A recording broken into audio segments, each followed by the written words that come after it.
સુરત શહેરના સલાબતપુરા પોલીસ સ્ટેશનમાં નોંધાયેલા ગોવંશના પશુના હત્યાના ગુનામાં છેલ્લા 4 મહિનાથી નાસ્તા ફરતા આરોપી ઇમામ માંજરોને સુરત શહેર એસઓજી પોલીસે ઝડપી પાડ્યો। સુરત પોલીસ કમિશનર શ્રી અનુપમસિંહ ગહલોતના આદેશ મુજબ સમગ્ર સુરત શહેરમાંથી નાસ્તા ફરતા આરોપીઓને શોધવા માટે સૂચના આપેલ છે।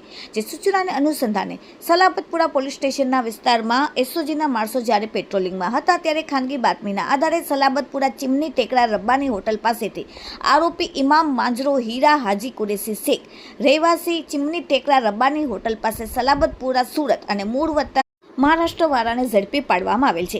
આરોપીની પૂછપરછ કરતા જણાવેલ કે આજથી આશરે 4 મહિના અગાઉ પોતાની પાસેથી મીઠી ખાડી લિંબાયત ખાતે રહેતા યુસુફ લતીફ શેખ તેમજ મદર રઝાક કુરેશીએ ગૌ માંસ લઈ ગયા હતા અને તેઓ પોતાની મટનની દુકાનમાં વેચતા હતા। જે વખતે પોલીસે ત્યાં અખિલ ભારત હિન્દુ મહાસભાના માણસોને લઈને રેડ પાડતા બંને જણા પકડાઈ ગયેલા હતા અને તેઓએ પોતાનું નામ આપેલ, જેથી આ ગુનાથી બચવા નાસ્તો ફરતો હોવાનું જણાવેલ છે।